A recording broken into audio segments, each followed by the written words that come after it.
Hey, what's going on, crowdfunding fans? It's Nile, the brain of the mainframe here, with my good pal, the teen sensation, Mr. Billy Tucci. Billy, how you doing tonight? Well, I got to tell you now, I'm doing pretty terrific for a teen sensation. How are you, brother? Dude, I'm doing good. I'm pumped. We are at episode 65, my friend. 65, just like the Beatles playing at Shea Stadium. And I Yes. wonder if we've got a rock star coming on to our show today, probably the busiest man in comics, I'd say. What about you? I'd say that, my friend. The busiest man indeed. Oh, yes, when the Beatles Oh, the played it, Beatles play 65, you know.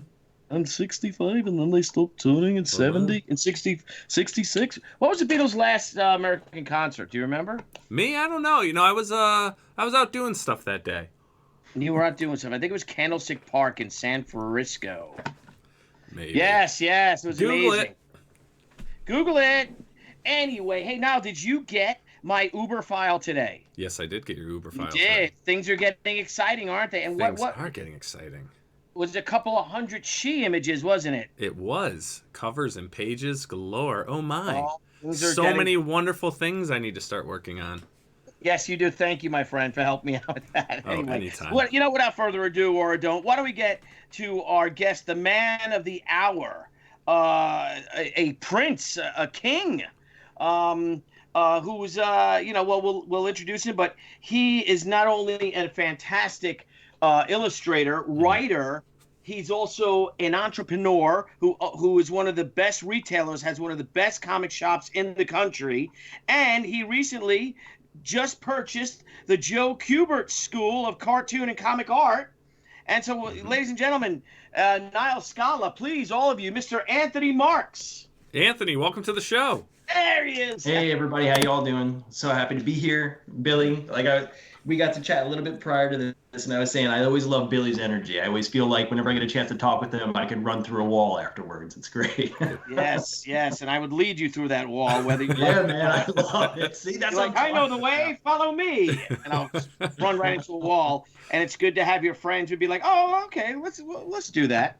And he No, can man, walk let's right do it. over the pool water. Yeah. So happy to be here. Thank you guys. Now Hey, you. thanks for well, joining us. We appreciate you, accepting the invite to come on. We saw Yes. the news, and I immediately contact Billy. I'm like, dude, we've got to get Anthony on the show. This is awesome. Absolutely, we really do. Just Anthony, what you've done is it's pretty remarkable.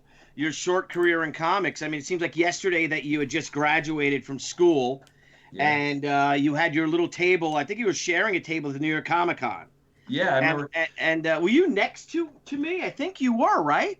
Yeah, let's see. So I went to school from 2008 to 2011. Yeah. And then I think I was at a table at New York Comic Con. I was right next to Billy, and I remember you coming over being like, "I love your artwork. It looks great." And I Yeah. said, "Oh, thanks, man." And yeah, I mean, you didn't know me from some other dude on the street, and you were offering me to work together with you, and it was awesome, and that meant a lot to me, especially when I first graduated. So that was awesome, and yeah, that's when I first met you. Yeah, no, I mean, I really was blown away by your work, and I mean, you really are an incredible talent. You're a great guy, great family man. You're a retailer, but before we get into that, why don't you let everyone know a little bit about yourself, where you grew up, how you, Sure. as Niall says, how you got into this crazy industry that we all love and fear. Crazy industry of comics. Yes. All right, so bear with me because there's a few different little spots along this journey, so it's going to take me a second. So pretty much it all really started back from when I was a little kid, and my older brother's 10 years older than I am. And so I would sneak into his room, and he had these binders, what you'd put photos into, like photo binders. And he had a sticker collection, and he had all these different stickers of pickles that smelled like different things, and different oil stickers that you could push around and stuff.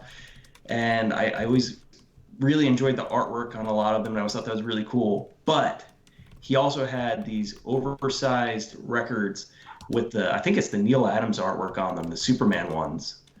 Oh. And I was like, wow, those look awesome. I want that. I don't know what that is, but I need it. And I was a little kid, I was probably about 4 years old.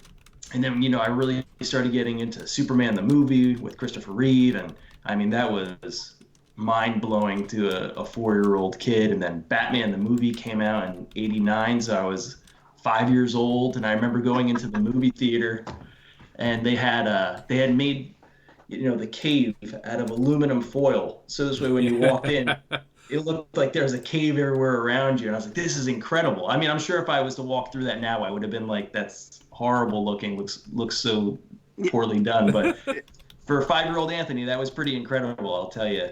So that really hammered it in, and I started getting into comics around '92, maybe a little bit prior to that, because it was right before we moved up to Vermont.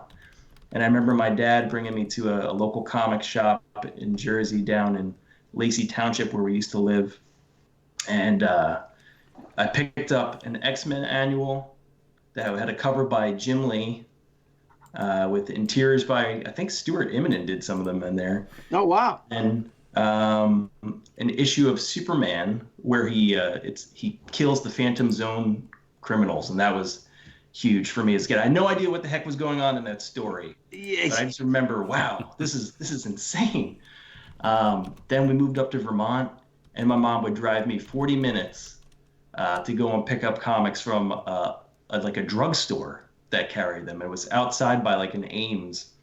And there was remember Ames. Sorry. You remember Ames? Yeah. I remember Ames, yeah. So I remember going out there and getting in. Eventually we moved back. I was in 5th grade. And we had a great comic shop, Steve's Comic Relief, down in Toms River, New Jersey. And I grew up there, going there all the time. And I remember seeing the ads for the Kubert School and telling my dad, I want to go here someday. I want to go to the Kubert School.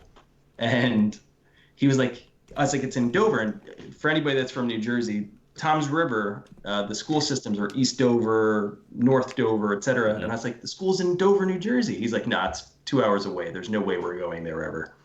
So I thought that was always kind of funny because I wound up going anyway. Right.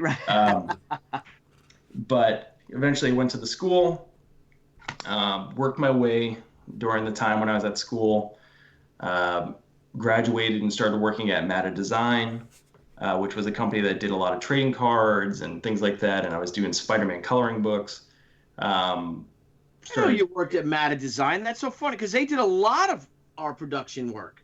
Oh yeah, did they? Yeah, lots, a lot of coloring, a lot of it. In the late '90s, they were great. Yeah, in the city, and and Stan had it like his office was like that. He loved Batman. So Stan's from the school too. I don't know. Did you see his big announcement now? Yeah, I saw him. We saw him at San Diego, and I think he told us. Yeah. And he moved out. Now he's doing stuff for Star Trek, right? Is he? Yeah, it's huge. It's huge. Chief creative officer or something like that, with taking the Star Trek franchise or something. Or that's a heck of a job title. That's pretty huge. Oh, and he's such a great guy too. And he's an amazing artist, an amazing. He was an amazing boss. His employees were great. It was a real joy to work with him. A lot of guys got their starts there, which is really cool. Oh my God, I've been so lucky. Really, just to try to sum it up really quickly for you, because I don't want to talk for forever, but I went to the school. I was able to work at PS Magazine, which was a long-running Army magazine called Preventive Maintenance Monthly, but they call it PS Magazine. I would do all the technical drawing for the magazine, and then you'd work directly with Joe Kubert, and then he would work with you, and then he would ink over the stuff and draw in all the organic type things. But I was responsible for doing the technical stuff. And there was other artists as well that would handle that aspect of it. That's funny. We have so many little things that we know about. And first of all, hello everyone out there. Sorry. Thank you all for joining us. I'm trying to take over because Nile's trying to get some things set up. So I'm a little bit all over the place. But I always wanted to do for that preventive maintenance magazine. I always wanted to do something for that. I always wanted to draw for it, and I think it's over now.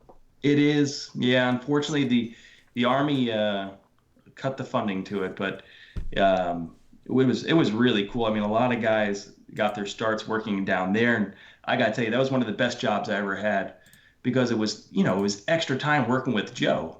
Yeah. It was one-on-one time, and he's teaching extra lessons, and I loved it. I started working there my first year at the Kubert School that summer. I started working, and it was myself, Tony Vasallo, and Sean Mandrake, who is Tom Mandrake and Jan Dersima's daughter. Oh, And okay.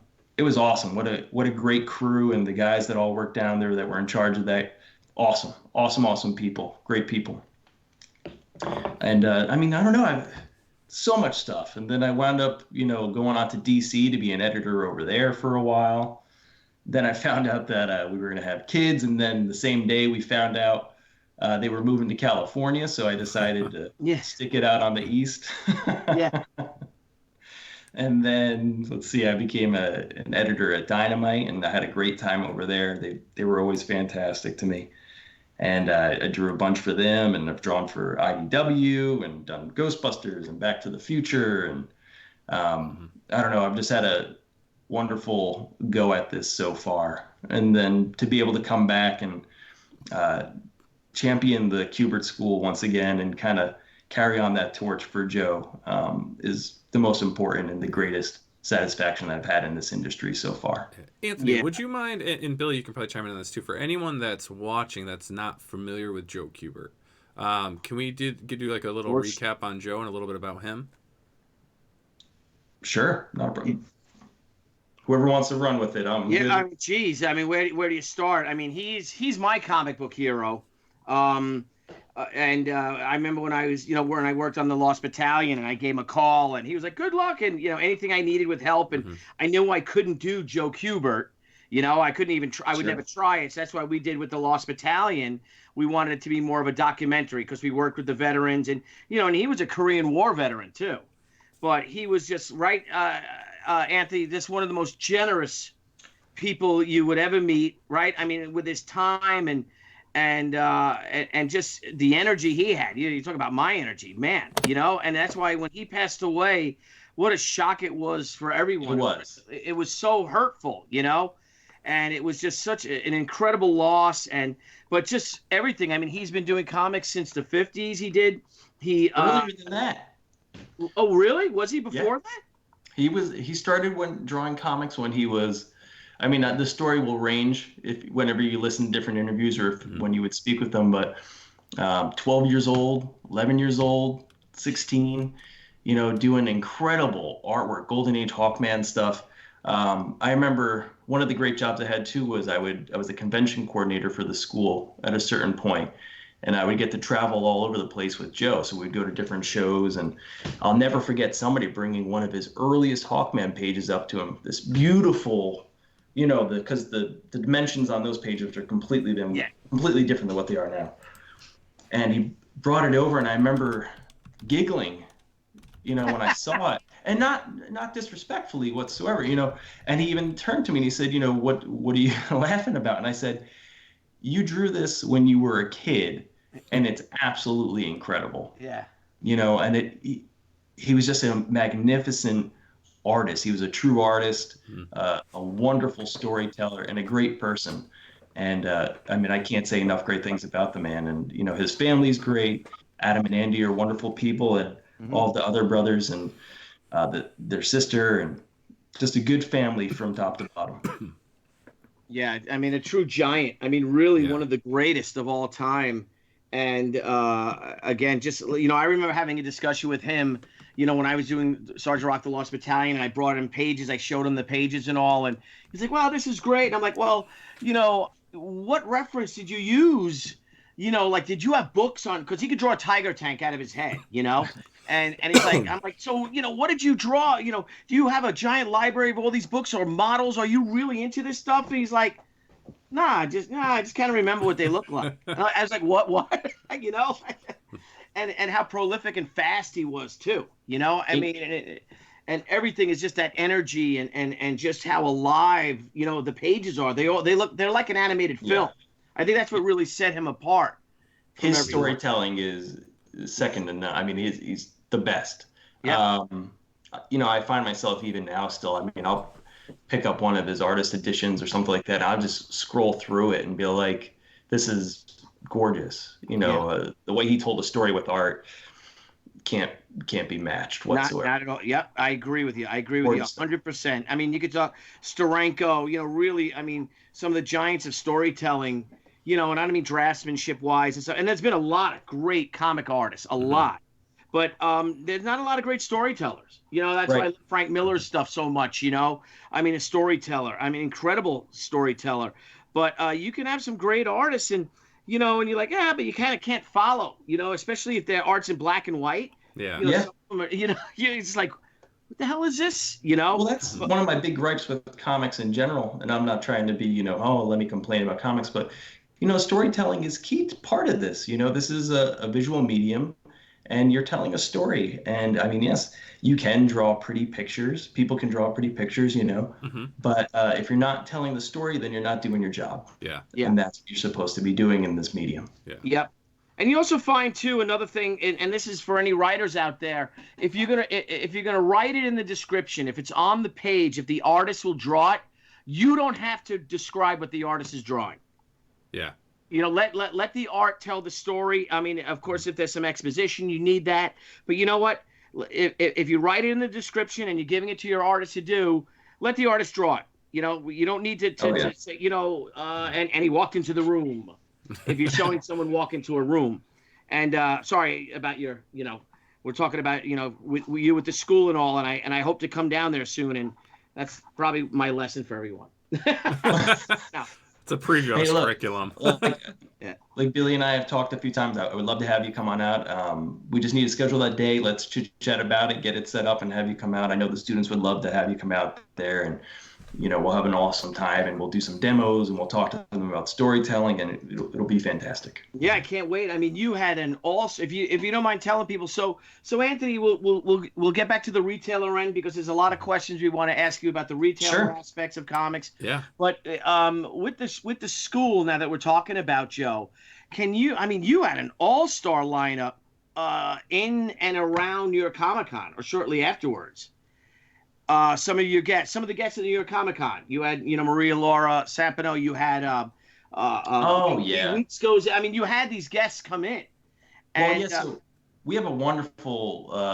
That's one of the other things is I've been very blessed and I've been able to keep good relationships with a lot of people in this industry. Maria, Marco Santucci, Joe Prado, who is. You want to talk about a prince of a man, like what you were saying at the opening of the show. Joe Prado is one of the best guys out there. So giving. Mike McCone, Tom Rainey, Lee Weeks, who is such a great and dear friend of mine. Tom, it's just the list goes on and on. I mean, all these people always come on out. I mean, Lee Weeks actually teaches every single month. He comes to the school. We present a master class to the students. Oh my God, it's just, we have Klaus Jansen coming up next month as well. Oh, nice. I mean, and that's on top of our regular staff of people that we have too. And I mean, it's wonderful. We have Tom Mandrake, we have Jan Dursima, we have Amy Chu, Lisa Wu, Fernanda Ruiz, Kim DeMulder, and these, and that's, I don't even mean to be missing anybody, there's so many talented people. Andy Kubert comes out during the year, and we actually teach a specific class just for DC Comics, where it's a DC portfolio specific project. They have a special script that is just for the students, and he works with them only on that. And so this way, at the end of the year, that's submitted direct to DC. The editors are able to review it, and then, see where it goes from there.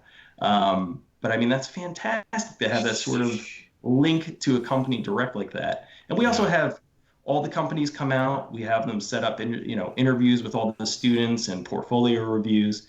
And we really try to make this as immersive and intense as possible for the students. So this way, hopefully they're able to find that dream project for themselves. And if they don't want to work for one of the big two, if you want to call them, or if you don't want to work in mainstream comics, we also help to develop, their own ways of doing a Kickstarter, crowdfunding comics, working on their own graphic novels, et cetera, et cetera.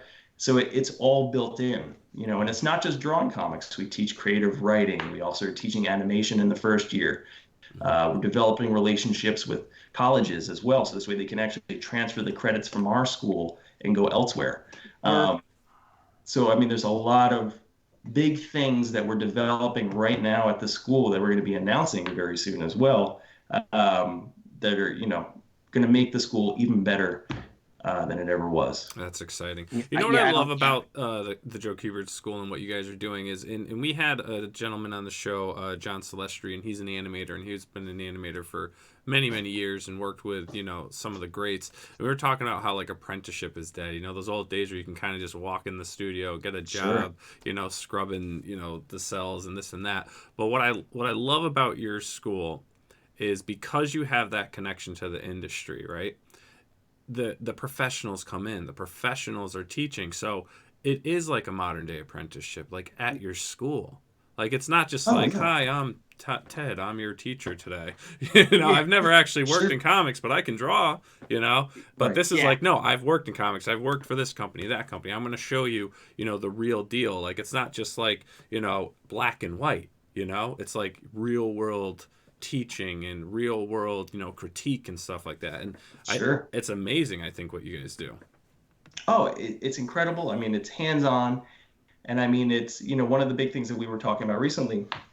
I just brought this up the other day, talking about an upcoming project that I'm going to be doing, was I would love to have the students be involved in that as well. Mm-hmm. So I want them to learn about production work and how to put together the pages and, how to help out with lettering. And, we have Taylor Esposito, who's our lettering teacher at the school.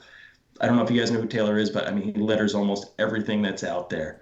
Wonderful letterer, great person. We have Erica Schultz, who is an incredible writer as well, and she's teaching the students how to put together the Kickstarter pages. And, she works with them all too, and we try and then bring them into the industry, give them that sort of mentor apprenticeship.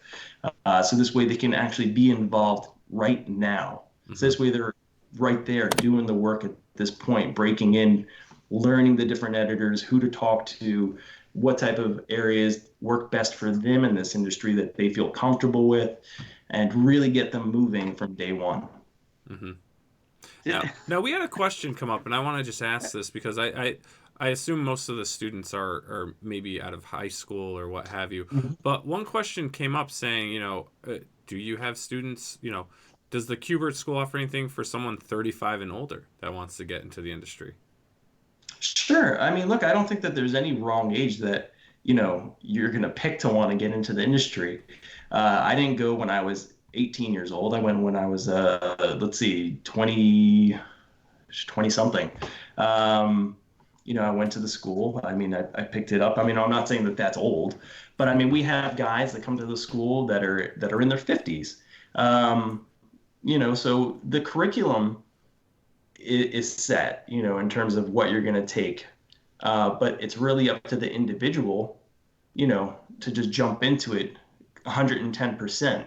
No matter if you're 18 or 74, it's about what you're going to put into it and how hard you're going to work and take advantage of the benefits of the program.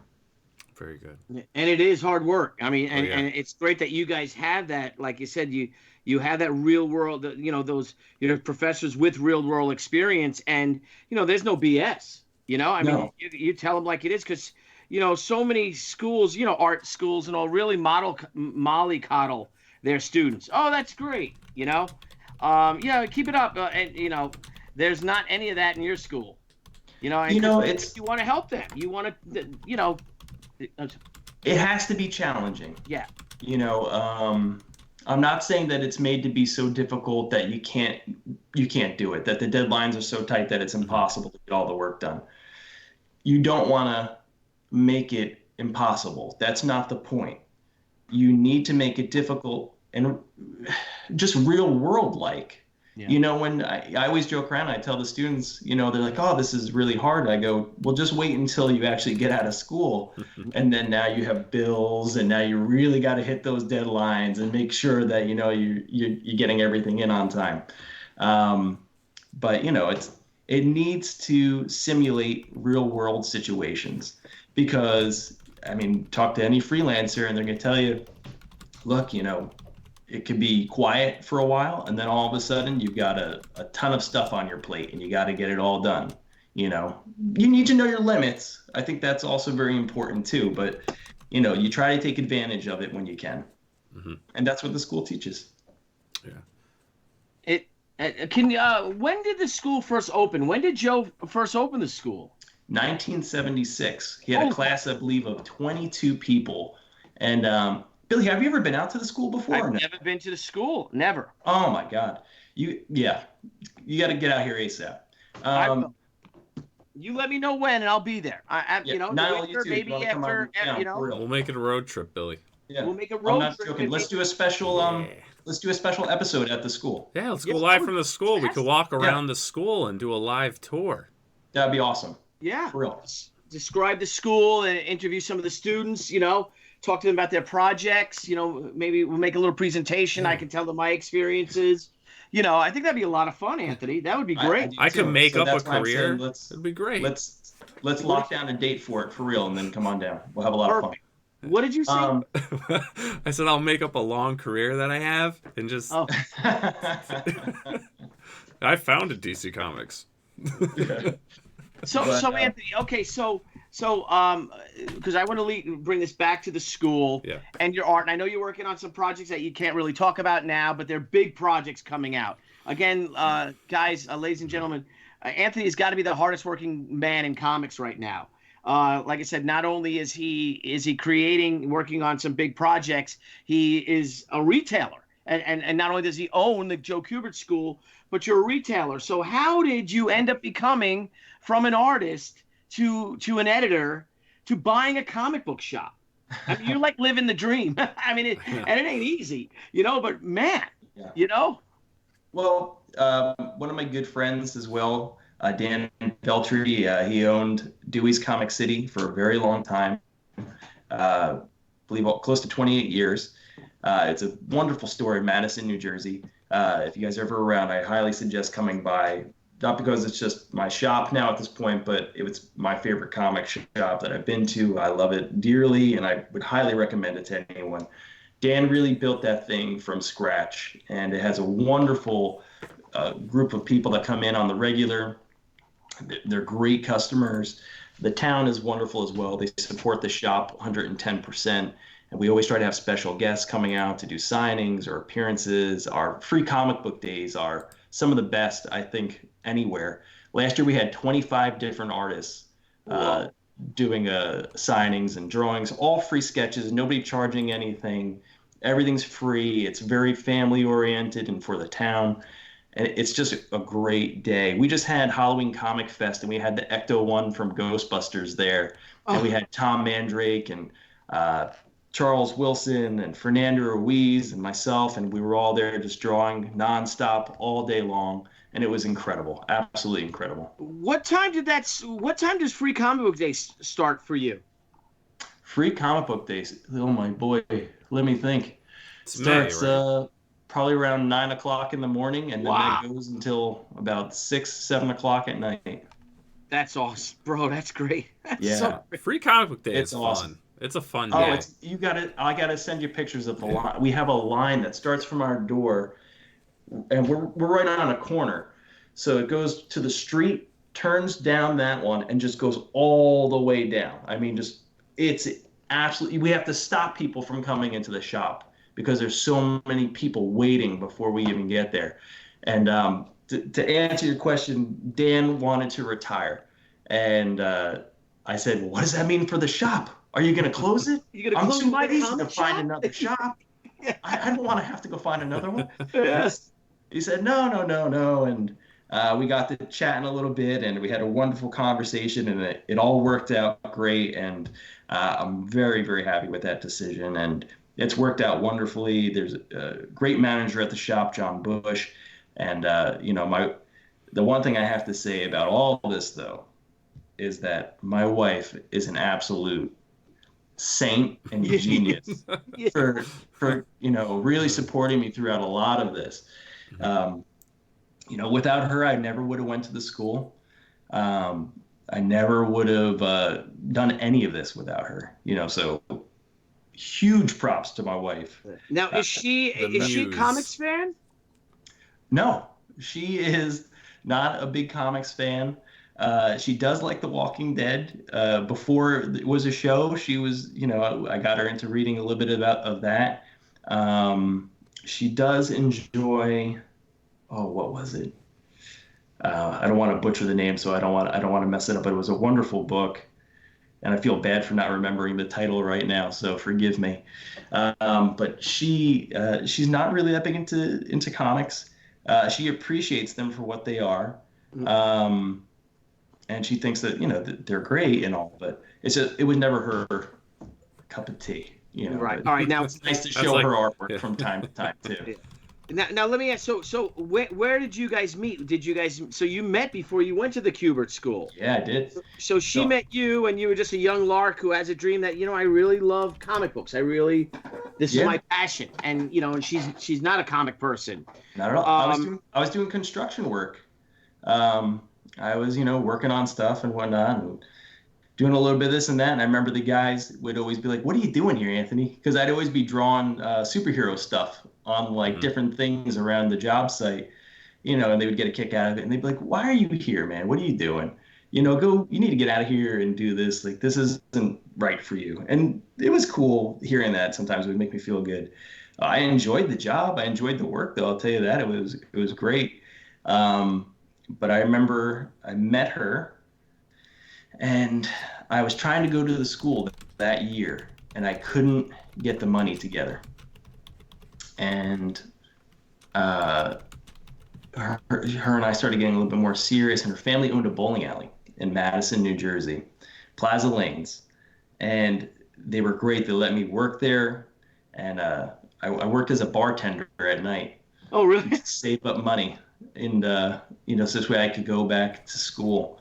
And I worked my entire time that I was at that school. I worked as a bartender. I was doing the PS magazine. I was doing anything I could to make money to pay my way through. And so, it was awesome. And she helped me out 110%, man. I'll never forget one night coming home, and she surprised me. She had put together my drawing desk, and it's the same drawing desk that I still draw on. I refuse to get rid of it because it meant that much to me. I love it so much because she put it together, and it just showed that she believed in me. So that's great. Yeah, that's fantastic. Yeah, sorry for the. No, we love this. No. Now, it's right here, dude. Yeah, how were your in-laws when you're like, I want to make comics? Were they supportive of it too? They're awesome. Absolutely great people. Mike and Rose, love them dearly. Even my parents, Pat and Linda, mom and dad, they supported me 110% with my thought of wanting to get into comics and do this as a dream, and follow it through. My whole thing, and I think with everyone is, and I go back to my wife on this, is, if you're going to do it, though, you got to give it 110%. You can't half-ass it. You got to be in it to win it. And they all will hold you accountable to it. Everyone in my family and everybody in her family, and especially my wife, and I'll tell you now, especially with 2 little kids, I hold myself extremely accountable for every decision that I make.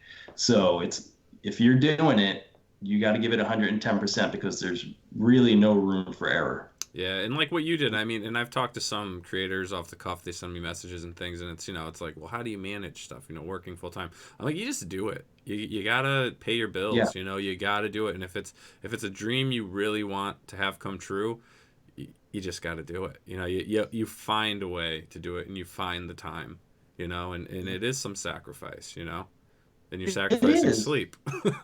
But it's a good sacrifice. But it's rewarding, though. It doesn't feel like a sacrifice. It's not. I got to tell you, I sleep better now than I've ever have. I think you're too tired not to. No, I get up. My kids get up at 6 o'clock every day. We get them washed and dressed every single morning. We make their lunch. We do it. My wife and I do it all together. We get their lunches ready. We pack the bags. We drive them to school together. We drop them off. I come home. I get all my stuff together, head back to the school.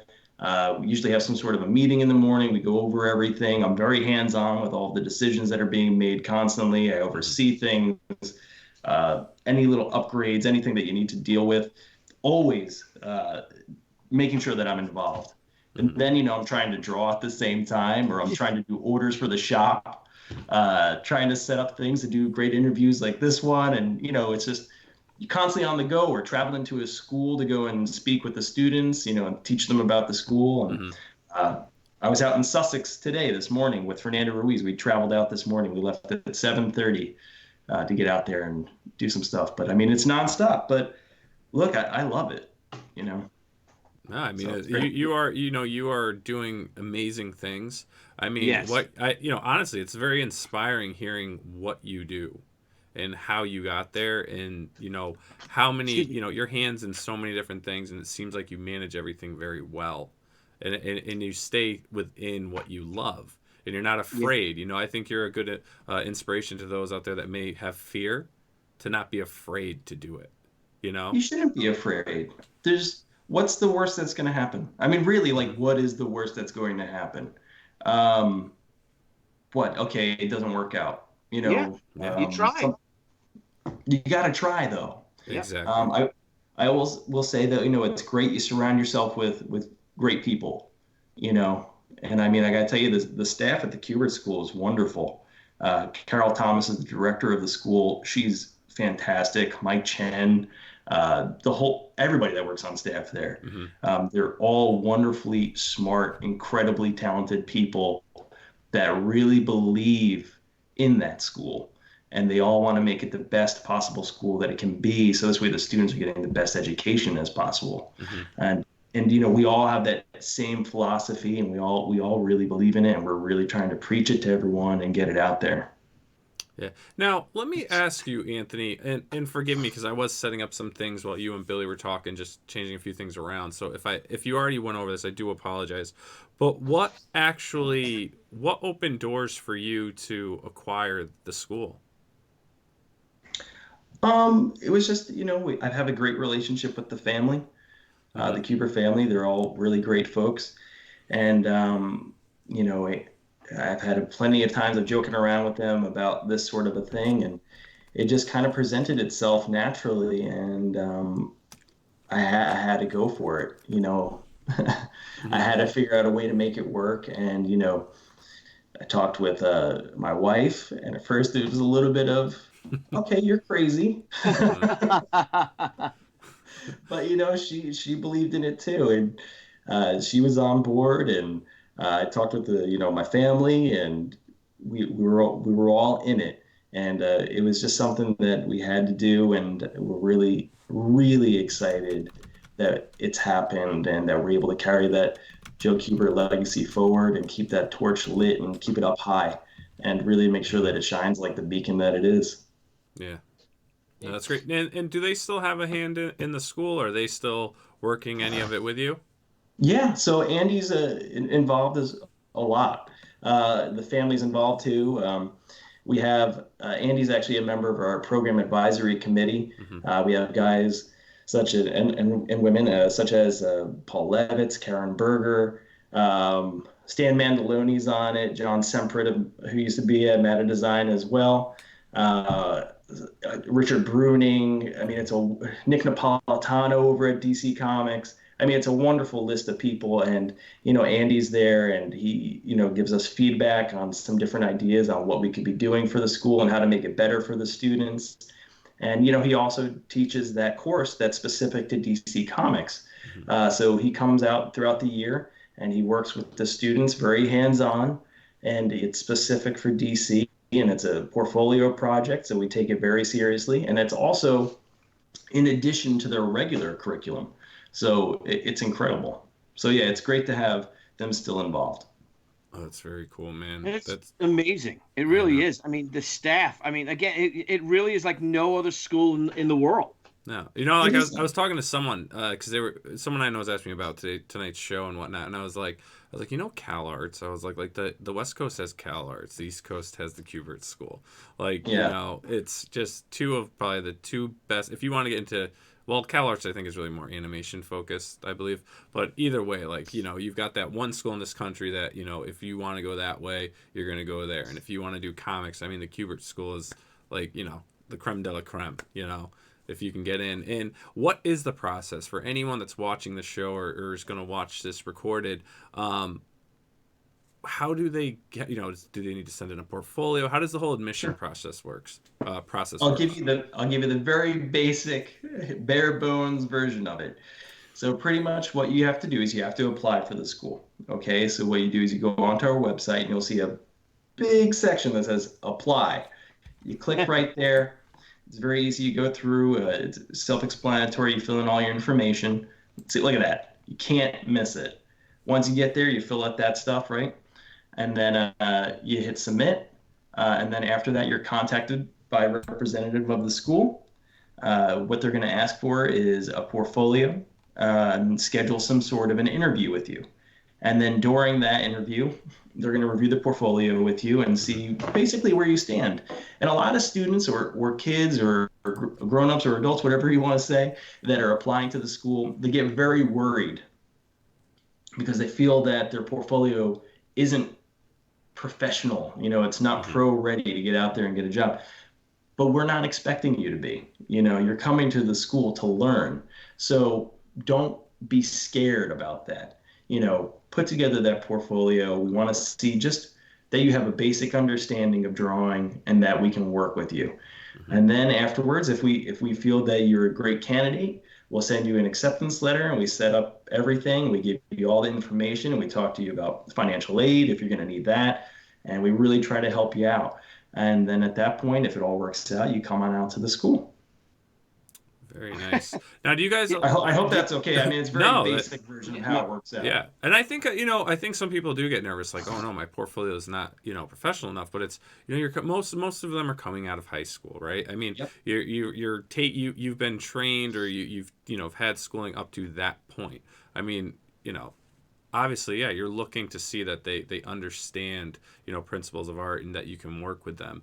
So anyone out there that wants to put their portfolio together, don't be concerned that it's not Billy Tucci's work, right, or Anthony's work. It's your work and where you are at that point, but you'll constantly improve and get better.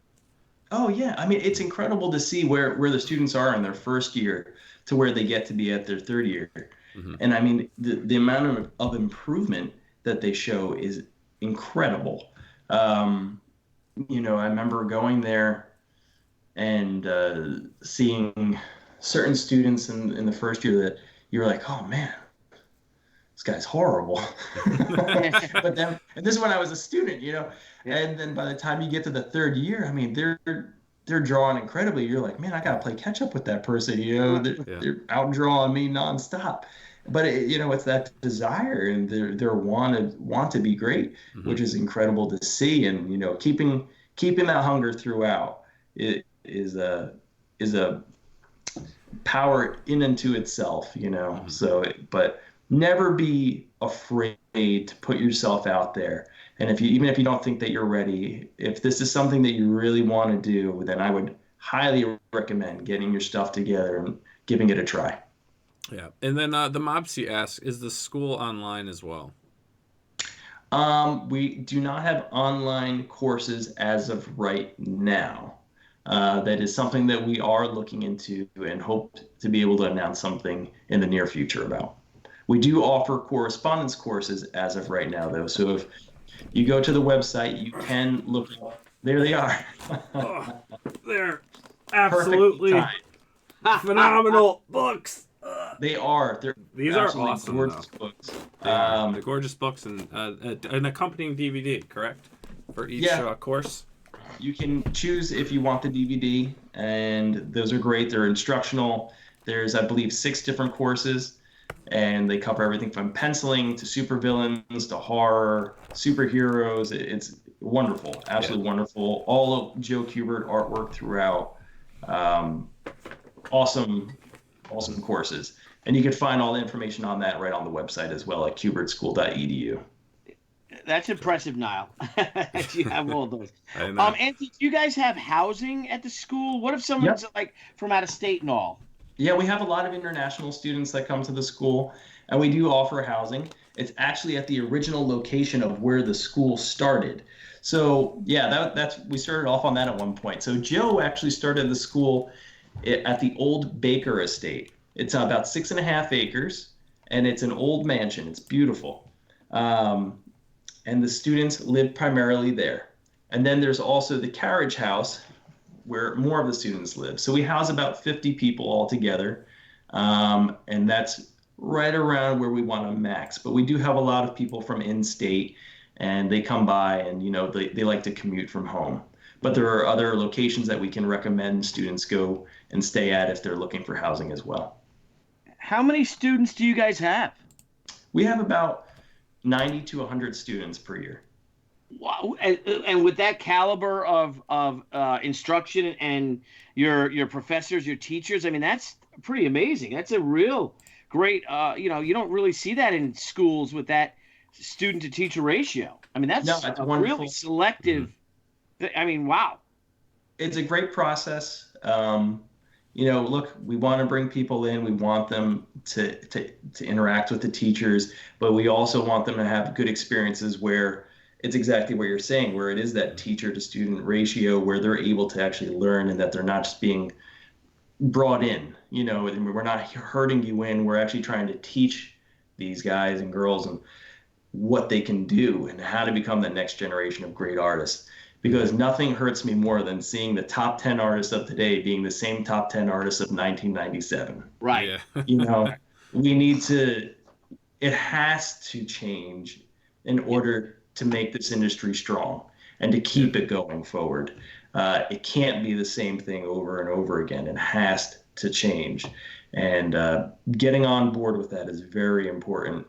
And I think having the students learn the fundamentals of storytelling and the basic drawing and proper ways of inking, digital, traditional, all of the above that we teach at the school can help bring about that next generation of great artists.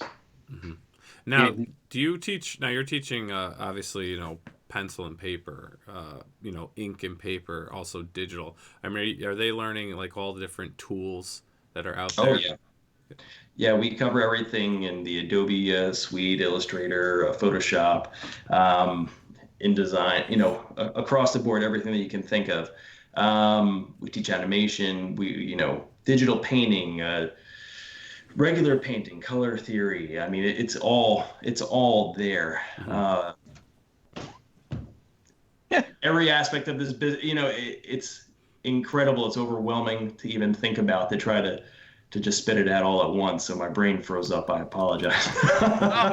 It's extraordinary. It really is. It's so much though, but it's incredible. It's 5 days a week. You take 2 classes a day. Okay, so it's 10 classes.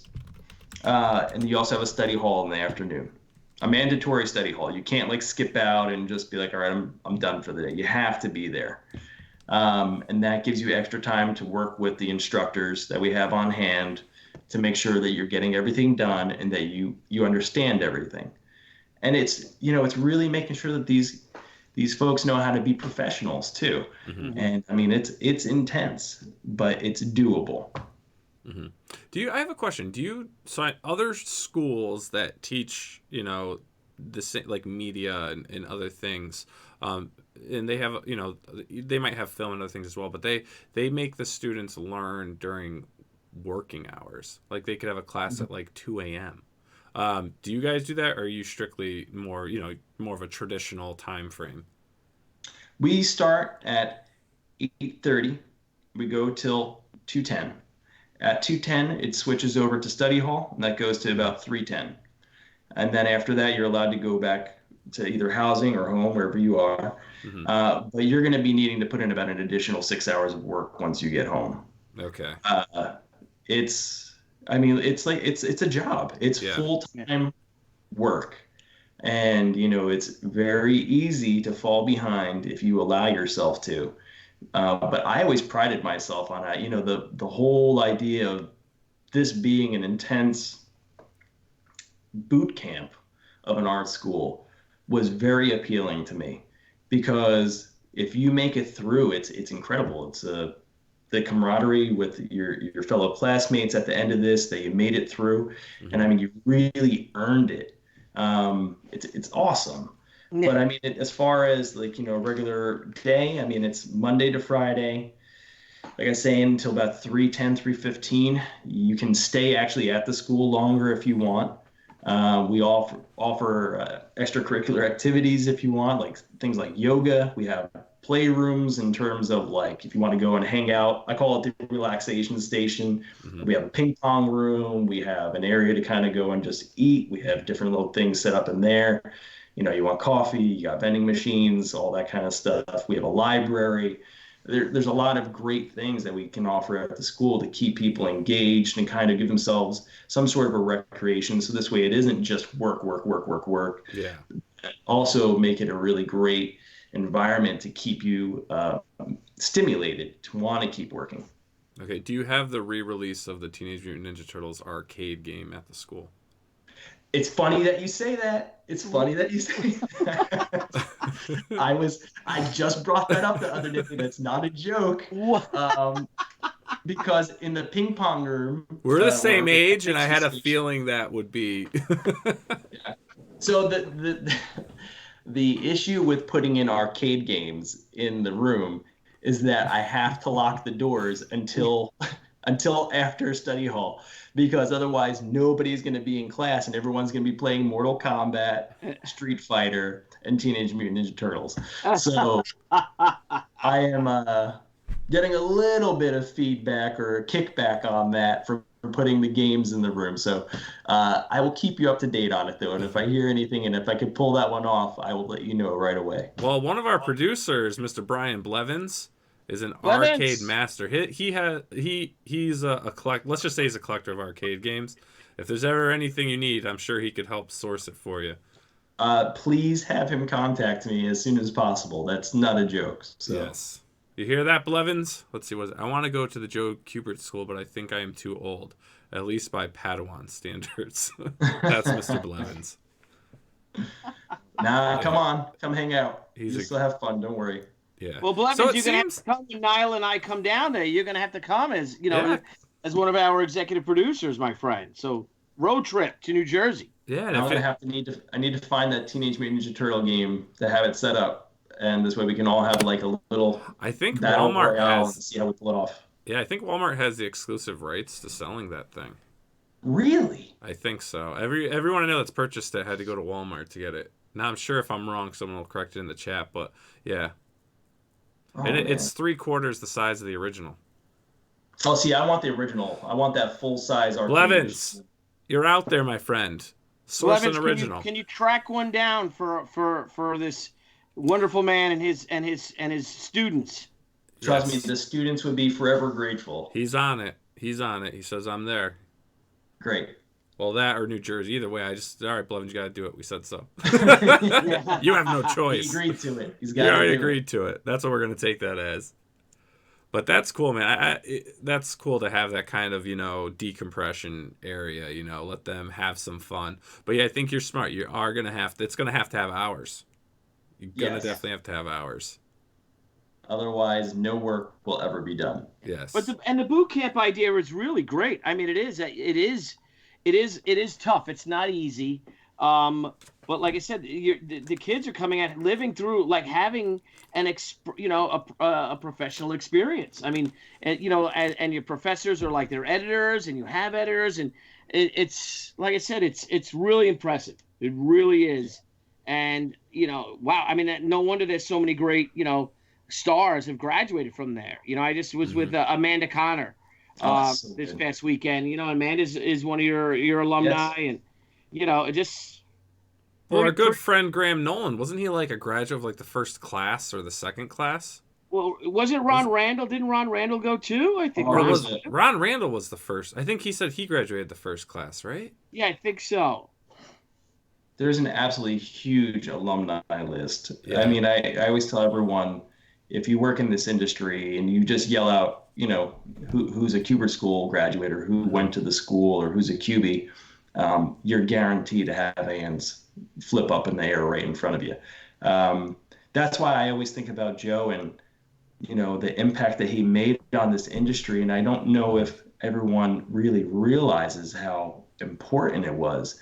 You start thinking about, I thought about the one day just about from an art standpoint and every single page that he drew over his life, and every story that he worked on, and how many people read those, and how many people looked at every single page. But then you start thinking about the school and how many people walk through the doors, and then how his influence, of working with all those students, and then them going out and then spreading, storytelling with their own work, and how that had an impact on everyone's lives. And it's all really because of Joe. I mean, it's incredible to think about. And, I hope everyone appreciates that, because it's so impactful. Yeah. And that's what I was saying, like that, apprenticeship for today, right? The modern day apprenticeship. I mean, and you guys are carrying on that legacy. I mean, it's not just a normal art school. It's a very, I would say, like, it's an intimate learning experience on how you guys present it to your students and what you're doing. You can go to any art school, but this is, if you want to get into comics, I mean, you guys definitely bring them into comics. Yeah. Oh yeah, completely immersive.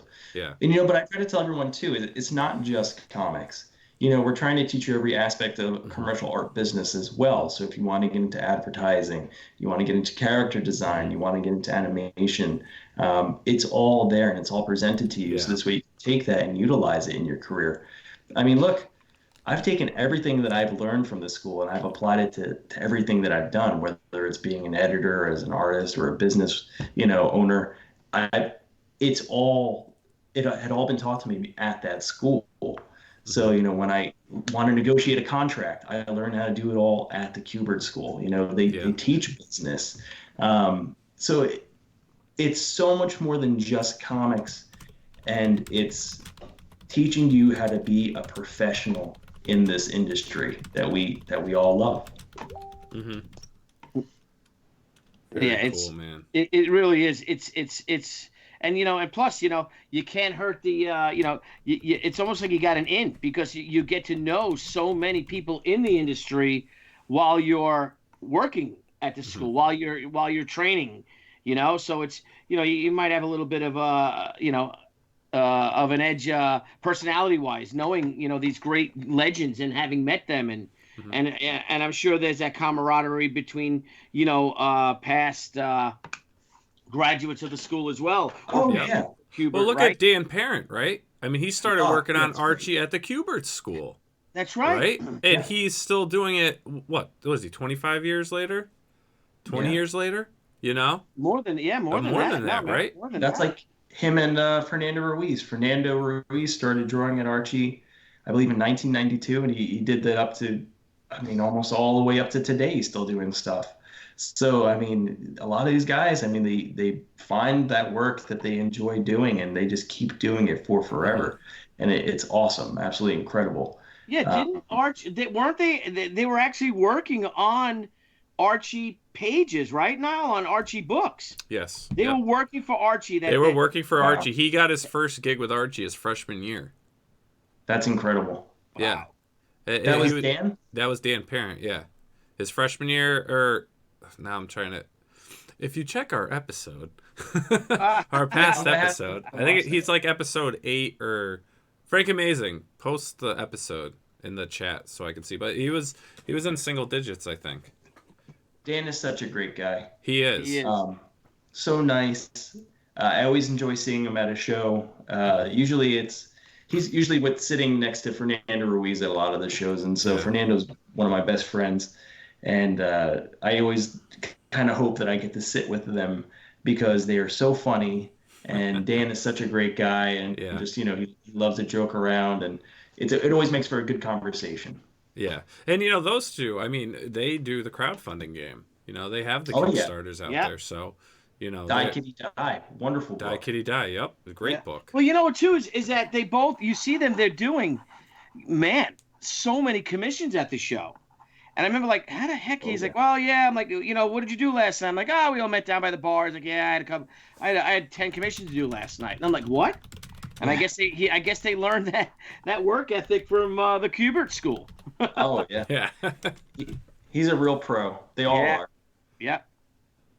Just amazing. So, I mean, I'd love, like I said, if I can come down there and, of course, talk to the students all. But man, we'd really love to showcase the school itself. Let's do it, Anthony and yourself. I think that real. would be a fantastic show. Yeah, I'd love to I would love to showcase the have you school, guys. and even if you have any students that are interested in discussing crowdfunding, I know you guys do it, but we've got a lot of experience now under our belt. We've learned a lot sure. doing No, this show. Yeah, would we be could. Yeah, because we could talk to them, and it is a dream. That's the brass ring to work for Marvel or DC. But then again, ask Robert Kirkman. Yep. Being a self-publisher, being owning your own property really has its perks. I think this is a wonderful time for comic books. I consider this to be almost like a second golden age. You start looking at all the different ways that people can get into comics right now and how to get their books out there and how to create them. And, you can't think just what we know of as comics anymore. That's limiting the potential. We have to get outside of that box because there's so many different ways of getting these books created and published and putting them out in front of people. This is a great time to really explore this industry and how to grow it. And, I think that we've only just touched the tip of the iceberg here. I mean, it's going to explode, I think, and it's going to be great. Yeah, and I'm glad you said that because, Billy, when we first started the show and we've gone on, one of our mantras is, this is a new golden age. This is a new era because all the tools are there for someone, really. If you think about it, everything is very accessible. There's software out there that's very affordable. There's equipment. You can do a whole comic book on an iPad now, an iPad Pro. You can do a whole comic book on a Surface. You can buy these things used and get them pretty reasonable. And then with all these groups and different, deviant art and this and that, you can, coordinate and get a hold of other people. You can work together, collaborate. I mean, it's very easy. And then now with, Kickstarter and Indiegogo, if you get everything together and you submit it and you're approved, I mean, now you're actually getting the funding for your books. Yep. But with anything, though, it's direct. I mean, working for the big two, if that's your dream, then please continue pursuing it. It'll be amazing if it works out for you, I'm sure. But, indie self-publishing, from what I've learned through Billy and all the awesome creators he's introduced me to, I mean, I absolutely fell in love with, self-publishing and self-publishers because I will say this, they all have a magnetic energy that you absorb. Just the passion that just emanates off them about what they're doing, full creative freedom, the fact that they can get these things funded, that some can make a living doing it by scheduling it out, every quarter or 3 or 4 books a year, and just seeing that passion is just contagious. And man, this is here, this is now. I mean, you can do your own thing. You literally can do your own thing at a very reasonable cost. Yeah. And like you said, it's so accessible now. I mean, listen to Anthony. Listen to the passion in his voice of of taking over the school and how he wants to share that. I mean, it's amazing the assets that are out there for people that want to get involved in comic books. And it is. I mean, this is our art form. Comic books and jazz. That's all American. Yeah. And we're dealing with some of the and again, someone like Anthony here, he really is one of our great ambassadors for the industry. I mean, all that you're doing and to carry on Joe Kubert's legacy, and also now that you're a retailer as well, so you have that perspective. So just a quick question: what's selling now? What is your what's the biggest seller at Dewey's? What are people coming in for? So, like I was saying earlier, so Dewey's is very mainstream. Okay, it's a very mainstream shop. You're gonna get people that are coming in picking up Spider-Man, Batman. They really look for that. We do like to keep a nice independent section though, because when the college students do come, and we have a lot of great colleges close by, Fairleigh Dickinson, Drew University. I mean, they're right up the street. They're right here. They come right on in, and we like to give them a bunch of options. So we carry a lot of different books. It's not just Marvel and DC, and we really like to keep the shelves really packed. We're big believers in the trade paperbacks and graphic novels, and we really load up on those as well. And we have all sorts of different collectibles as well. I'm not really into the whole statue side of things. It's just never seemed to really catch on for us. But we're really into, the comics. But I would say that your big sellers, of course, are going to be your Batman, Spider-Man. That's always going to sell really well there. We do try to do a really nice all ages section because it is very family oriented, and we kind of want to appeal to those younger readers and make sure that we can keep them coming back. So we try to set that up. As far as, independent type books, Saga was doing great. Unfortunately, we know how that's ending or ended at this point. Walking Dead was doing very well, but that's ended. So I'm very interested in Image right now from a business standpoint. Yeah. Because I'm looking. Oh wow, that was a perfectly timed little ding. Did you hear that? Yes, I did. But I'm very interested to see what they do to make up for those books. Invincible ended, Ascender, Descender, Ascender. Those are going to be ending. Paper Girls is ending. So I'm looking to see what that next big book from them is going to be. I'm very excited about that. Yeah. Very interesting. Yeah, me too. Because you just wonder, what it is. Because, it seems that like with the big two, maybe more so in Marvel's case, it's, they're really relying more and more on these event books, on these events, these summer events and all. And I don't know, from what I'm hearing, and New York Comic Con's a great, barometer for me. Oh, yeah. That it seems it's getting real gimmicky, And I'm a firm believer in quality over quantity. I think that if you put out a quality product, people will buy it. It doesn't matter how much stuff you keep throwing. If it's trash, it's trash, and people won't pick it up. So whether you put out 100 books or whatnot, the only thing that you're doing is actually hurting the market because you're flooding it with garbage. And then I'm not saying that what's out there is garbage, but right. I don't want people spinning that. But if you're just flooding the shelves with books and it's not the best quality, you're hurting it because people aren't going to find other product that is good. Yeah. And you need these products to be good to keep people coming back.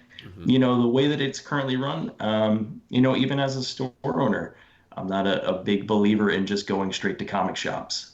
I think that we need to be able to get these books out in other avenues and have it out in front of people because I believe that will result in more people going to comic shops to buy books, to find different things, to get out and see what else is out there. Just by catering to the same people over and over again, I don't think is a strong model. No, Now, two things.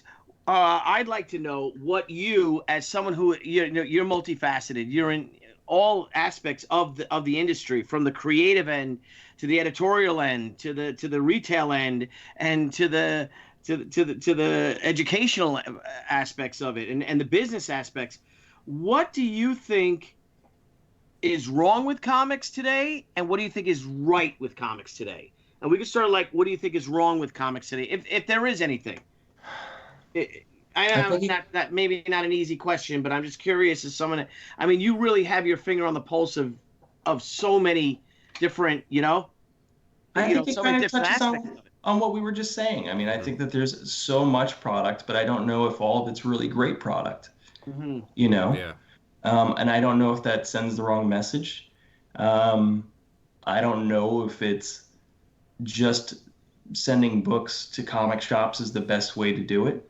I think that, like I was saying before, personally, I think that we should get these books out everywhere that we can. And I think that's what you're seeing with DC getting these books out to Walmart and to Target and all these different ways of trying to get them out, is you need to have these books out so this way you can find other people to begin drawing interest into these things. That's so important, because if you don't, what happens? it becomes a snake eating its own tail. Yeah.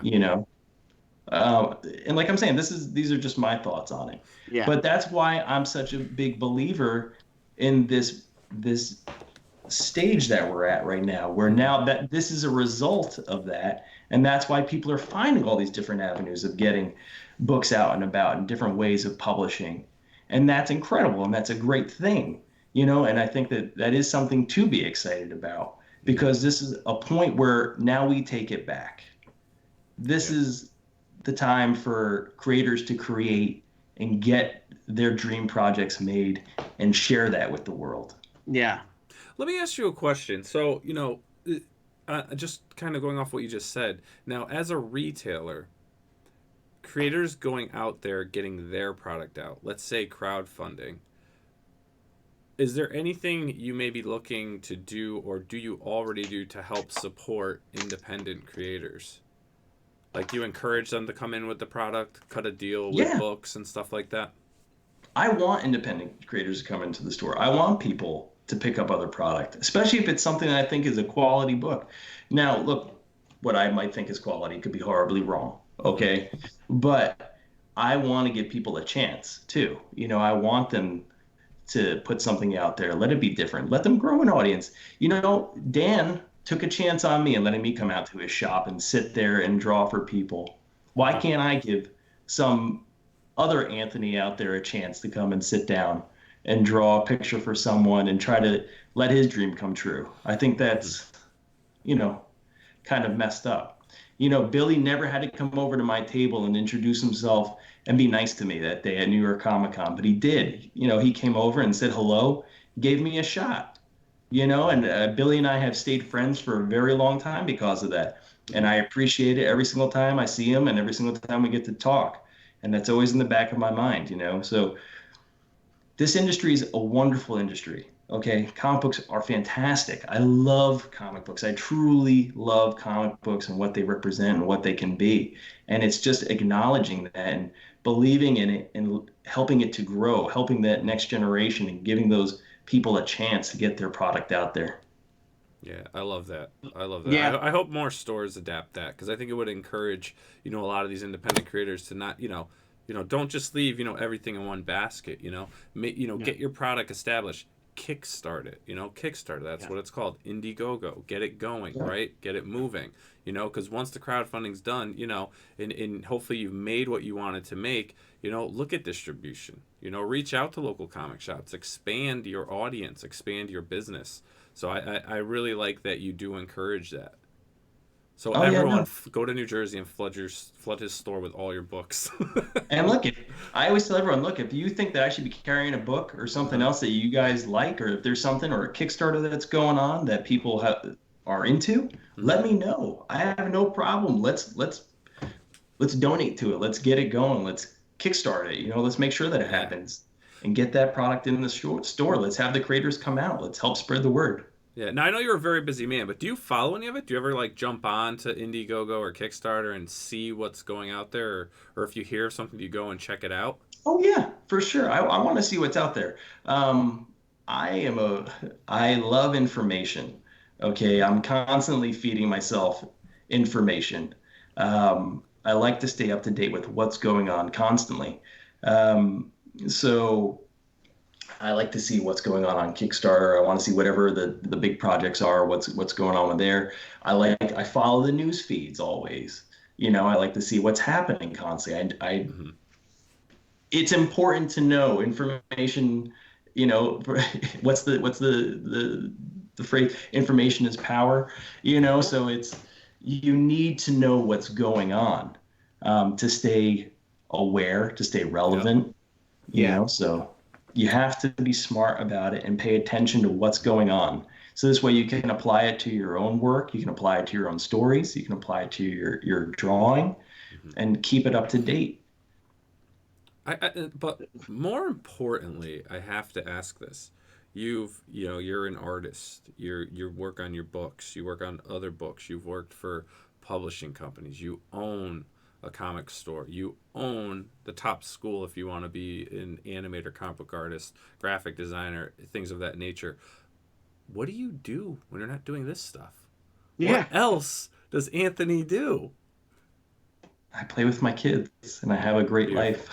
That's a fantastic answer. It really is. I am busy playing Star Wars and Ghostbusters and sitting around, watching cool little TV shows and just enjoying my family most of all, because that's the number one most important thing in my life is my family. I love that about you. And not to get mushy, I've got almost 15-month-old twin boys, and I put them before everything. So I will stay up, into the wee hours of the morning, because when I come home, my time is with them. I try to prep everything else, when they're, if they're asleep, that's when I'm working. If they're awake, my time is spent with them because I don't want to miss anything, and spending, even if it's 2 hours, I'm going to devote that 2 hours. If that means, all right, I'm not sleeping tonight, and I'm going to work through the night, and that's one thing. And like you said in the morning, you, with everything you have going on, you guys still make sure to go out, get them ready together in the morning, take them to school together. Like you're making, you're keeping that family, you're keeping that family whole while still keeping those dreams going. Oh, yeah. Again, another reason you're a very inspirational man. You've got it together, dude. You've got it together. Look, I was very lucky growing up, and I'm sorry. I know we've gone way over the hour. I apologize, but I could talk. Told you this happens. This happens. We told you. We're sorry, man. Keep you going. Look, I'm having a great conveation, so I'm sorry, guys. I apologize. No, we want to do a 2 hour. You guys want tacos? Do you want tacos? We'll order some tacos. But growing up, look, my dad was a hardworking guy, project manager, construction. Mm-hmm. He would come home. We would always have dinner together. No matter what, that was very big to us. We were very big in family. We believe in family first for everything. And, my wife and I are big believers in that as well. And we are a team. We are a unit, and that is the most important thing for us is our family. And look, if this anything in my life ever really interferes with that aspect of it, then I stop and I think about what I need to do to correct whatever is affecting it. Mm-hmm. We had a panel at the school recently, and it was an awesome question that a student asked. And they said, what goes through your mind, when you have to make a decision in regard to, like your work? And, the other panelists spoke. And it was nice, they said, you hear things like, oh, I think about, my younger self or whatever, different things. And I respect that 110%, but I had time to think about it. I was lucky. I was the last person to go. So I had a few minutes to think about what to say.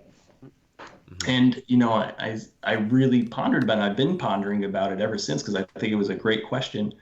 And I said to them, I think about how it affects everybody.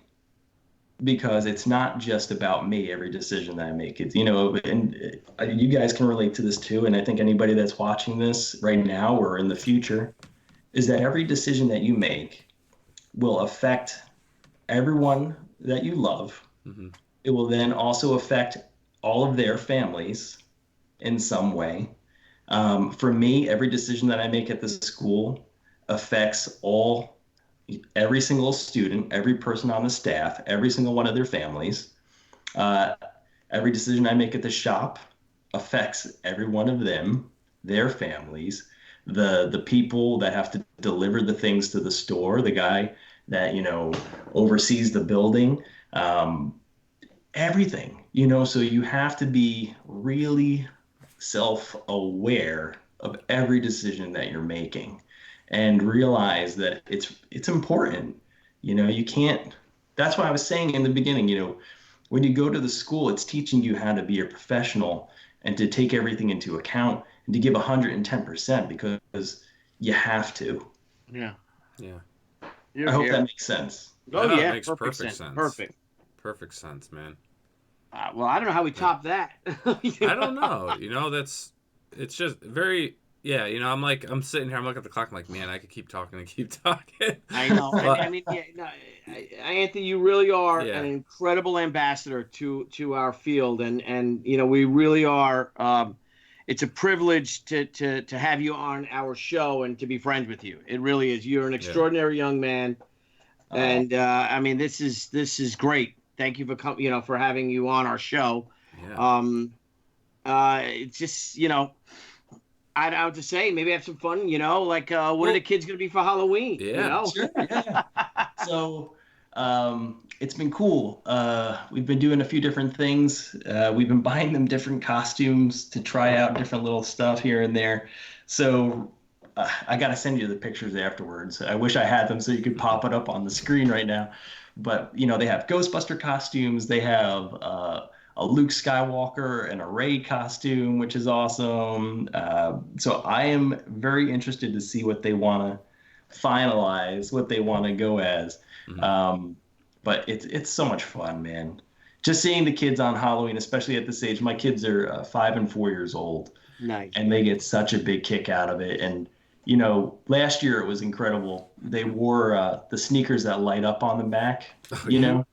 So I would watch them, my wife and I and some friends, we all went walking around the neighborhood, and we would watch the kids run across the yards, but it was pitch black out. So all you would see is just a ton of little feet with the lights kicking up back and forth all over the place. It was so cute. It was such a special memory for me that was made that night, and it was really cool. It's a lot of fun. So I love Halloween. I hope that it doesn't get rained out this year. I heard it's going to be a little bit of bad weather. Yeah, I heard it's going to be pretty but bad. It's going to be later, I think, now, right? So, I mean, if they go early, 4, 3, 4, 5 o'clock, I think they should, well, at least by us, that's what it looked like, our weather. But after 5, it looks like it might get a little iffy, but, Mm-hmm. Hopefully the Great Pumpkin will save Halloween. Or we're all going to be eating a lot of candy that night. my wife and I cracked into. We bought, we've got all these big bags of just everything you can imagine, and we were literally last night we're looking at it, and it was after the show, and I was hungry, and she's like, all of a sudden she goes, "Go downstairs and get that bag." I'm like, "Why?" She's like, "It's gonna effing rain on Halloween. Let's just start eating the candy."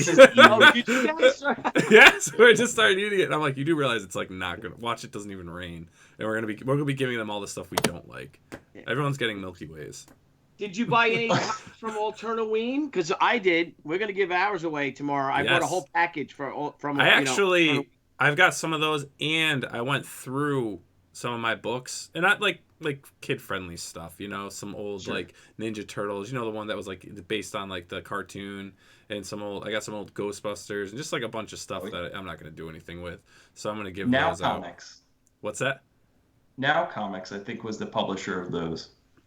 Yes, I believe so. Do I have any? Where? Oh, it's displayed over there. Yeah, so I've got a bunch of duplicates of that stuff because I heavily collected those things, so I'm trying to wean down in the vault, as we call it. And make some room for some wonderful 25th anniversary stuff, huh? That's right. Heck That's yes, right. man. Heck yeah. That's going to be launching. That's going to be awesome. Yeah, so let me ask you something. You love Halloween, right? Halloween's about ghouls and goblins and ghosts. Ghouls? But, Mr. Marques, let me ask you a question. Christopher Walken. Ghouls. No, that movie, the Bill Murray movie with Adam Driver. When he's the cop, Jim, what's his name? Jim, what's his name? Yeah, and what the hell's the name of that movie? Oh, but he's like, Bill Murray goes, "What are you thinking?" And Adam Driver's like, "I'm thinking zombies, ghouls, ghouls and goblins." Yeah. So, my friend, do you believe in ghosts?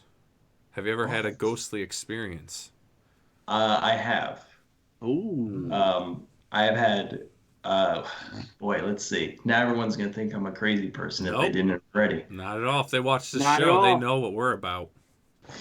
So the first house that Jackie and I lived in, my wife's name is Jackie. I didn't say it yet. I'm sorry. I'll never forget. We were laying in bed, and I saw a black shape just looking right at me.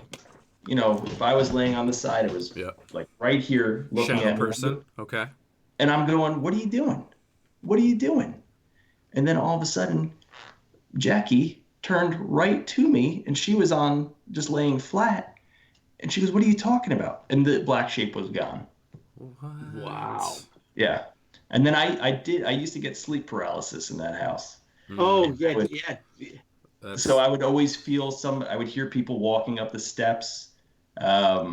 And then I would feel the weight on the bed. Horrible, horrible. Yeah, don't you? Yeah, nothing worse than the sleep paralysis. It really isn't.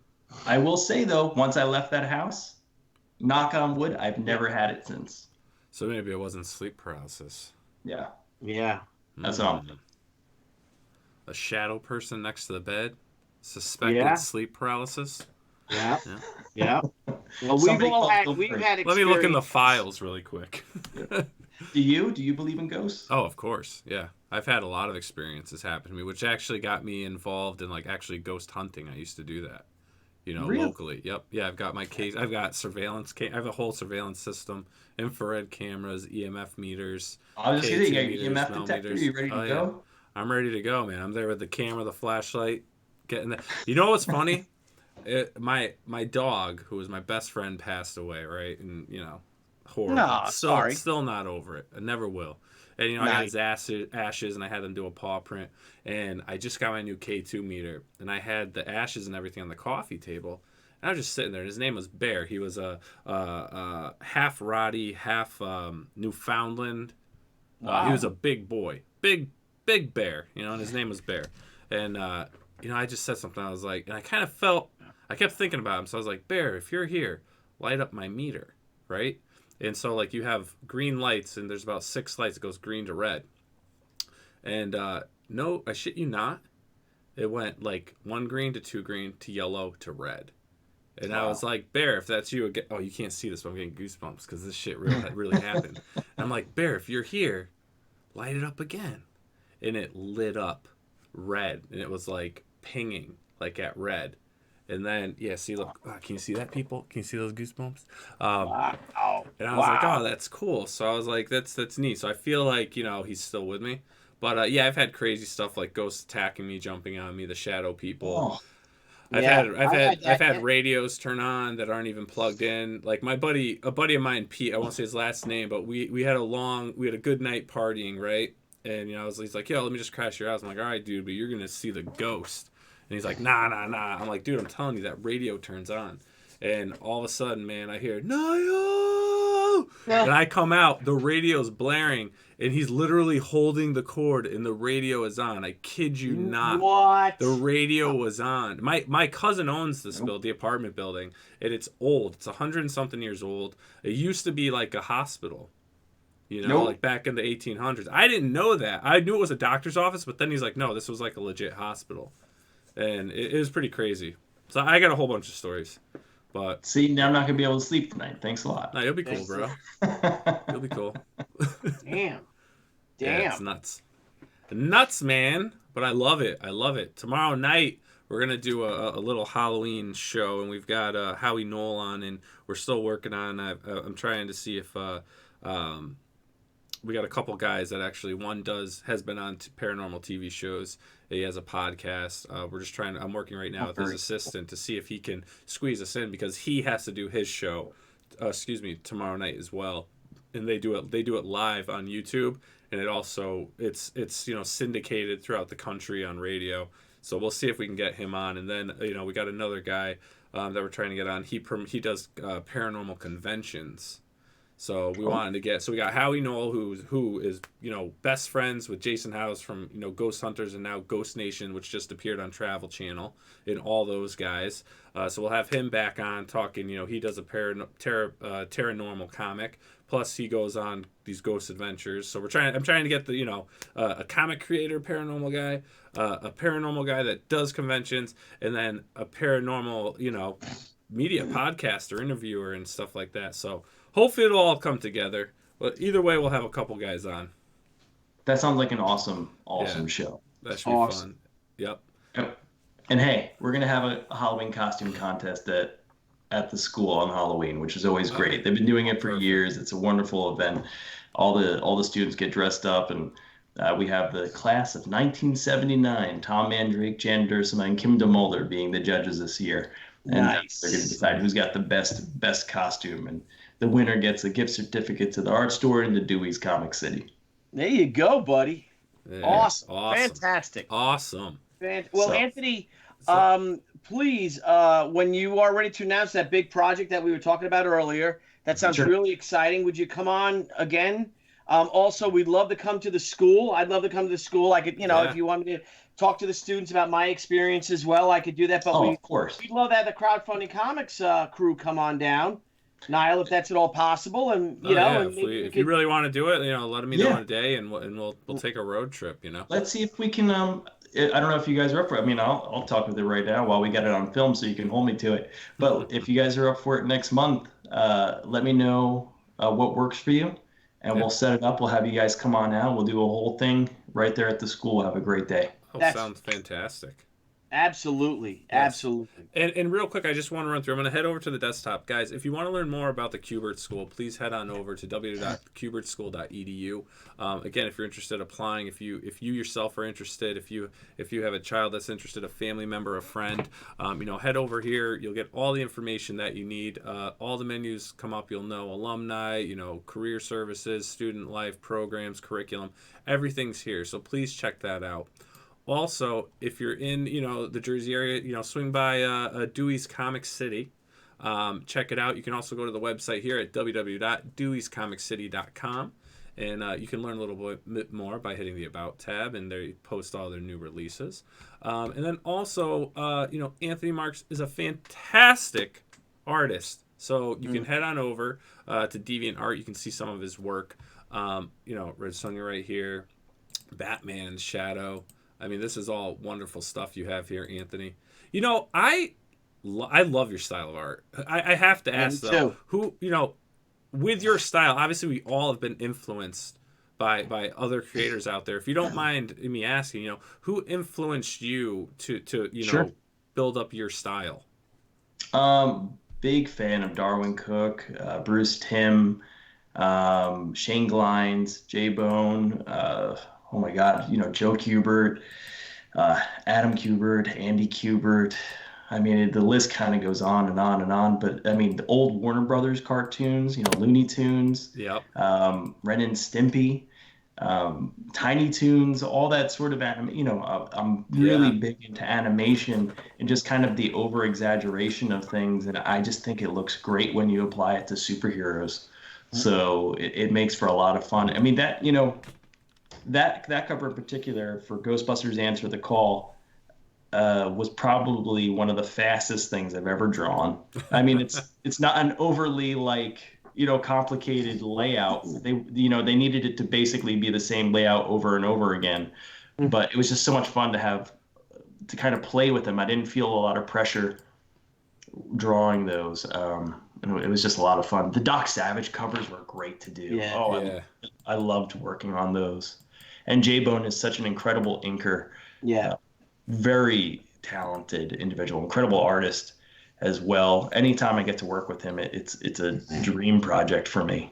Batman Shadow was awesome. It was the first time I ever got to draw Batman for anything, so that was awesome. Your works and all those names you said. I mean, I find them to be all very inspiring as well. And I think we're the same in saying I think you favor the Warner Brothers end of animation. Sure. Yeah. Oh yeah, I love it. I think, I grew up with Batman the Animated Series. That 1992 was a pretty pivotal year for me. Like I remember coming home and watching the animated series all the time, and even my storytelling side of stuff. I love tragic villains. Like Mr. Freeze from Batman the Animated Series is by far favorite villain. Incredible. It's sad. He everything that he did was to try to save his wife, but he couldn't do it. And I remember as a little kid just being like, "Oh my God, this is so sad." Even Harvey Dent, his whole story in the show and the way it's done, and Killer Croc, and I mean, it was incredible. Wonderful, wonderful show.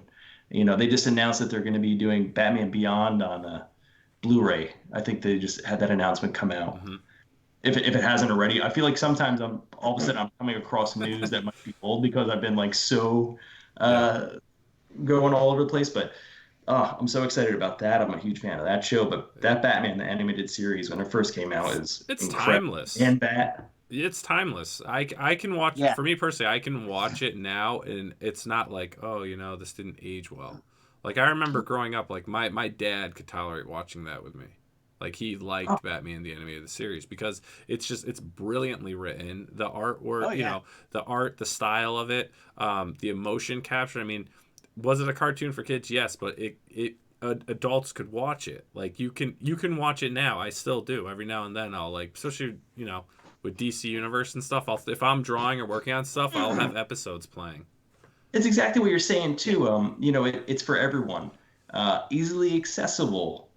Mm-hmm. People, your dad will want to watch it. Your kids will want to watch it. Mm-hmm. Cough, cough. Hey, comics, pay attention. Maybe we should start doing things a little bit accessible to everyone, so this way we can all enjoy it. Yes. I call it the Pixar method. It's about telling a great story and doing great art that everyone can enjoy. I have to say though, I have one huge complaint with Pixar. Every movie I have one huge complaint with Pixar. Sure. Every movie they have, there's a point that I tear. I tear up. And that's how you know it's a damn good movie. Because you forget that Woody is fake. You forget that he's an animated character. Yeah. One more thing, I swear. I'm sorry. I feel like I'm keeping you guys going now. One of the best things I ever heard was from an instructor. And this ties into what you just said. One of my favorite instructors, Bob Harden, when I was a student at school. He still teaches there. I remember we were talking one time, and he says that if you stop yourself from tearing up or feeling that emotion that you have during a movie or a story, that you're actually cheating yourself out of the experience that was intended. Mm-hmm. So you're ruining the art by stopping yourself. It was done that way to make you feel something. So allow yourself to feel it. Mm-hmm. That's a great quote. Yeah, that's a great quote. I think that the biggest one for me, I mean, I still have to say it was Toy Story 3 when Andy left his toys. Yeah. With the girl at the end, you know what I mean? I still think, they're all fantastic, but I mean, geez, WALL-E made me bawl. WALL-E's beautiful. Oh my God. Yeah.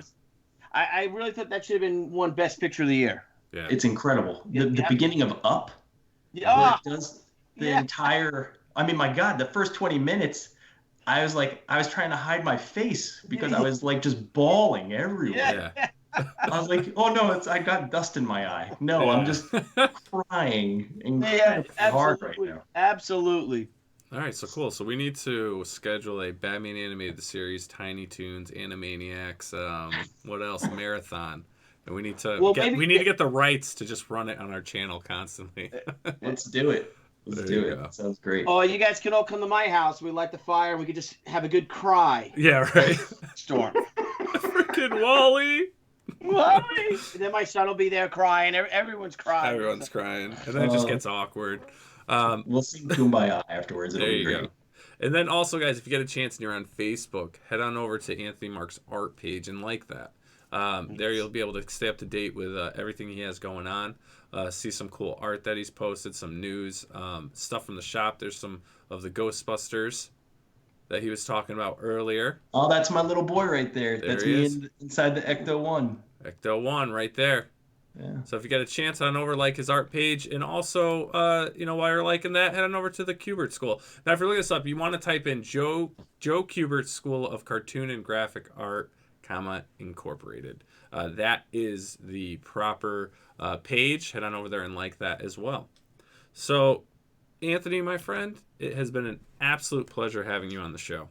Indeed. Great show. Fun, and we know how busy you are, and you're just taking time away from your family, and we're honored to have you. We really not a problem. I really enjoyed it. It's awesome. Anytime I get to talk with Billy is always great, and it was awesome talking with you, Nile. I really enjoyed it. And like I was saying, let's set something up for next month. As long as that works with you guys, come on out to the school. We'll have a great day. And, as soon as we're done here, I'm going to get back to doing character designs. So if anybody's wondering about like, oh, it's time to go to bed, I'm going to say, no, you need to keep working. So Exactly. That's right. That's right. Do we have a crowdfunding call out tonight, Nile?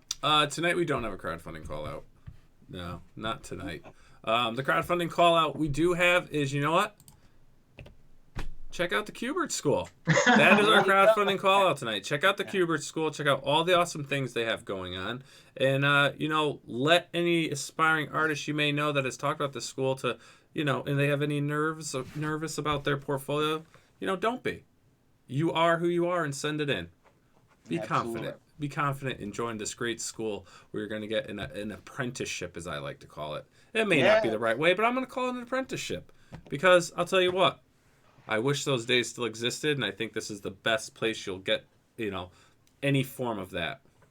I would love to make a huge announcement for you on the next show about the school. Some really big news that we're going to do.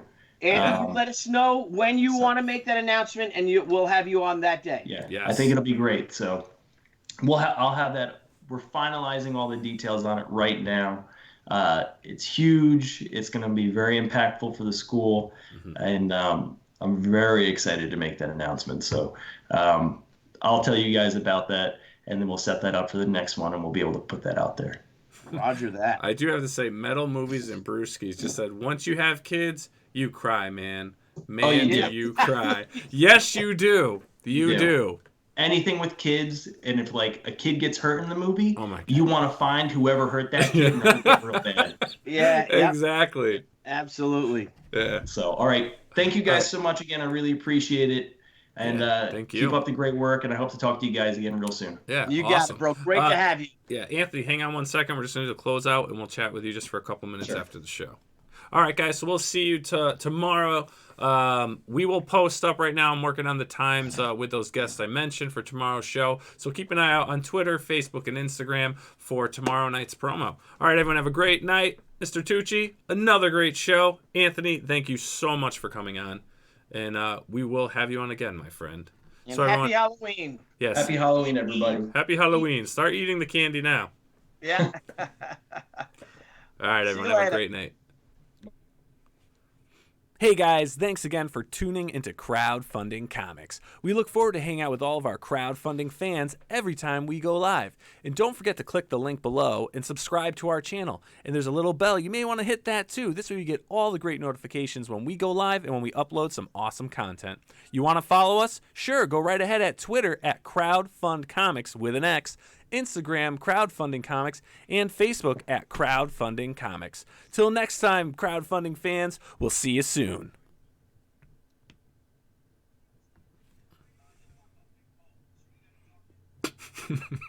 That's fine. That's fine. Yeah, just don't say anything bad. SAD, man. SAD. It's sad.